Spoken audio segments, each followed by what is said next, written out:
Hypnotism सारखं नाही का? कारण हिप्नॉटिझम पण सबकॉन्शियसवरच काम करतं. म्हणजे आपणच स्वतःला सबकॉन्शियस ॲक्सेस करून तिथे अफर्मेशन्स देण्यासारखं नाही का? म्हणजे डिफरन्स काय, दोन्हीमध्ये काय फरक आहे हिप्नॉटिझम आणि हे मॅनिफेस्टेशन? नाही, मी जे पाहिजे आहे ते रिपीट करायचं बोलतीये. हां, हिप्नोटाईज म्हणजे ते एका ब्रेन स्टेटमध्ये जाऊन आपण मेडिटेटिव्ह स्टेटमध्ये जाऊन हे व्हायला हवं असं बोलतो, सजेशन्स देतो.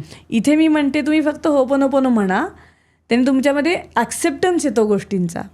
आणि acceptance is the key for everything. आणि माफ करा सगळ्या गोष्टींना.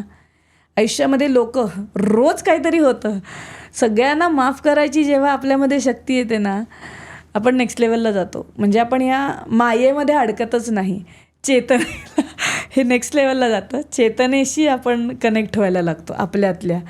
सो ही चेतना जी आहे ते सगळं घडवते आपल्या आयुष्यामध्ये, ती ऊर्जा, चेतना ऊर्जा. तुझे काही वैयक्तिक अनुभव सांग मॅनिफेस्टेशनचे. खूप आहेत. मेन सांगायचं झालं तर मॅनिफेस्टेशन म्हणजे मी भावनांमधूनच विचार करते असं. तर माझी मुलगी, मगाशी मी सांगत होतो तसं, माझी मुलगी झाली तेव्हा मला असं होतं की मी तिला वेळ दिला पाहिजे, माझी जबाबदारी आहे. लहान बाळ झालं आहे, त्याला गरज आहे आत्ता.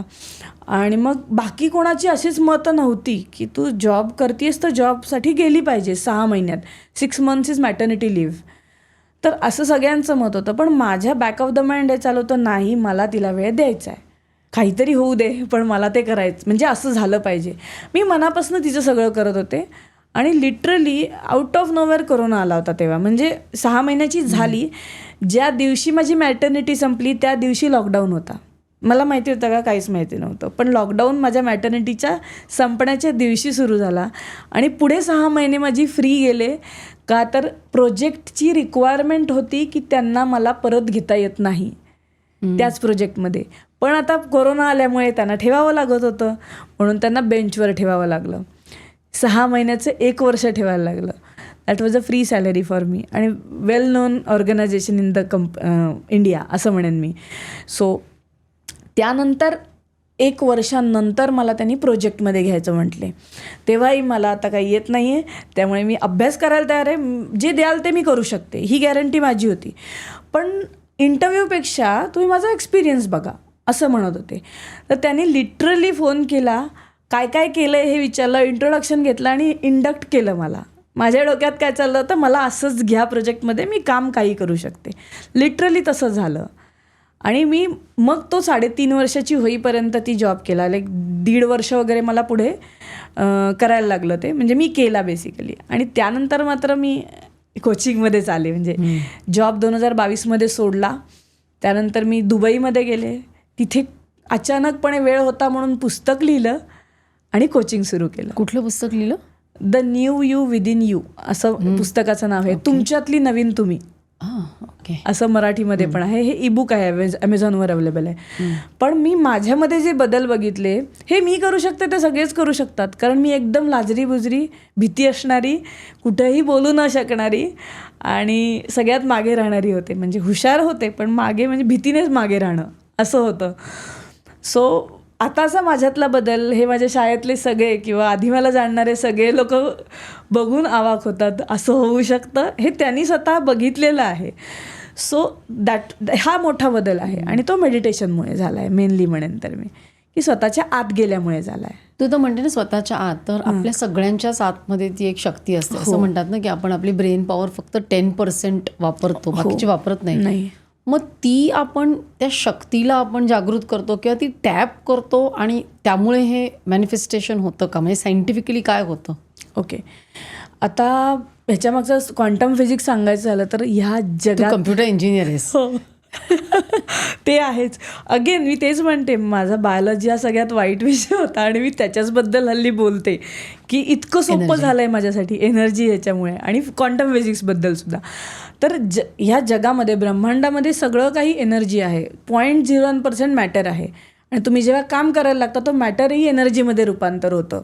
सो सगळंच जर एनर्जीचं बनलं आहे, माणसं ही एनर्जी आहे, वस्तू एनर्जी आहेत, प्रत्येक गोष्टीला व्हायब्रेशन्स आहेत. वस्तूसुद्धा आपण बनवतो त्याला व्हायब्रेशन्स आहेत. मग हे सगळं जर एनर्जीचं आहे, तर आपण ज्या लेवलला जातो एनर्जीच्या स्वरूपात, म्हणजे पॉझिटिव्ह विचारांनी, ते सगळं तुमच्याबरोबर अट्रॅक्ट व्हायला लागतं. हे मी बघायला लागले. आता आपल्या आतमध्ये कसं जायचं ह्याच्यावर आपलं झालं ना, तर मन शांत करून आपण आपल्या आतमध्ये जातो आणि मी ते रोज करायला लागले. माझं मन शांत, म्हणजे माझं थोडंसं गमतीशीर झालं की मला त्रास होत होता, पोस्टपार्टम डिप्रेशन होतं, BP गोळ्या होत्या, BP होतं, कारण मनात खूप साठायचं, काही बोलायलाच जमायचं नाही. हे चक्र अडकलेलं होतं, म्हणजे समोरचे बोलतायत पण मला काही करताच येत नाही आहे, मला बोलायचं आहे पण बोलताच येत नाही आहे, काय करू, आणि समोरच्या माणसाला समजतही नाही आहे मला काय हवं आहे ते. ह्या सगळ्या अडचणीमध्ये मी बाहेर नाही निघाले तर मला कोणीच बघणार नाही हे समजायला लागलं मला. मग मला बाहेर पडायचे, कारण मी खूप पॉझिटिव्ह आहे पहिल्यापासून आणि एवढ्या निगेटिव्ह याच्यामध्ये गेले होते की असं का होतंय, रडायचं, एन्झायटी याच्यामध्ये होते मी लिटरली. मग त्यातनं बाहेर कशी पडू मी, म्हणून मी मेडिटेशन, एका डॉक्टरनीच मला सांगितलं तुला गोळ्या नसतील घ्यायच्या तर मेडिटेशन कर.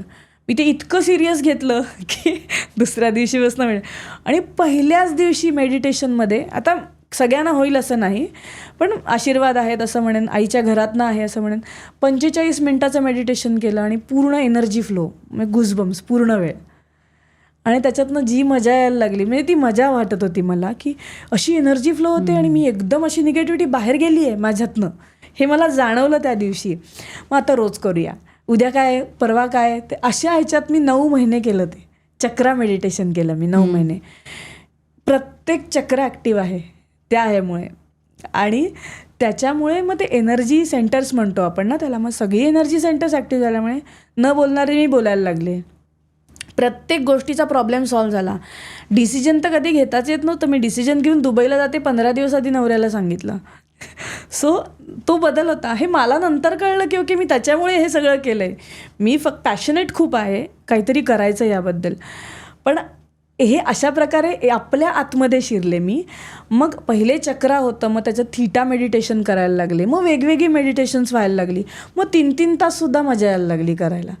मग मी तेवढ्या वेळेपर्यंत मी गेली आहे.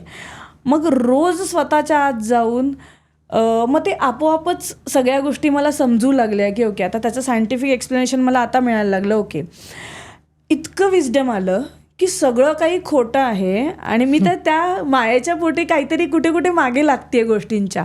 हा माणूस माझ्याशी असा वागला, तो माणूस माझ्याशी तसा वागला, ह्याच्यात मी अडकायचे. त्यावेळी जेलसी प्रचंड होती. खरं म्हणायचं तर एनर्जीमध्ये आपण जेव्हा काम करतो ना, एनर्जी लेवलला म्हणजे ऊर्जेच्या लेवलला आपण सगळे एक आहोत, कारण आत्मा एक आहे. आत्मा एक आहे, त्याच्यामध्ये ऊर्जा आहे. ती ऊर्जा आपण वापरायची कशी ती प्रत्येक माणूस आपल्या भावनांनी ठरवतो. आता ती भावना प्रत्येकाची वेगळी आहे ना, त्यामुळे रिझल्ट वेगळे आहेत. तर तिथे माझी जेलसी गेली पूर्ण एनर्जीच्या लेवलला. आणि एका ह्याला प्रॅक्टिसमध्ये प्रोसेसमध्ये जाणून आलं की अरे हा माणूस तर माझ्यासारखाच आहे, फक्त तो त्याच्या कामाने वेगळा आहे. मग मला जर जगातल्या सगळ्या लोकांना इंटरकनेक्टेडनेस झाला, क्वांटम वननेस असं म्हणतो ना आपण, तो यायला लागला. आणि त्यामुळे मी इंटेन्शन्स देतेय लोकांच्या आयुष्यात खरी होत आहेत. मी असं अफर्मेशन केलं आहे की माझ्याकडे येणारा प्रत्येक माणूस पैसा मिळणारच आहे, त्याची हेल्थ चांगली होणारच आहे. ही एके दिवशी मेडिटेशन किंवा मी ग्रॅटिट्यूड वॉक करत होते तेव्हा मनात आलेली इच्छा आहे.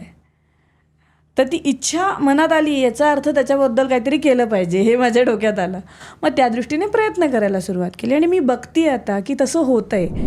ही क्लिप शेवटपर्यंत बघितल्याबद्दल खूप खूप धन्यवाद. संपूर्ण एपिसोड बघण्यासाठी खाली दिलेल्या लिंकवर क्लिक करा आणि सर्व काही चॅनलला सबस्क्राईब करायला विसरू नका.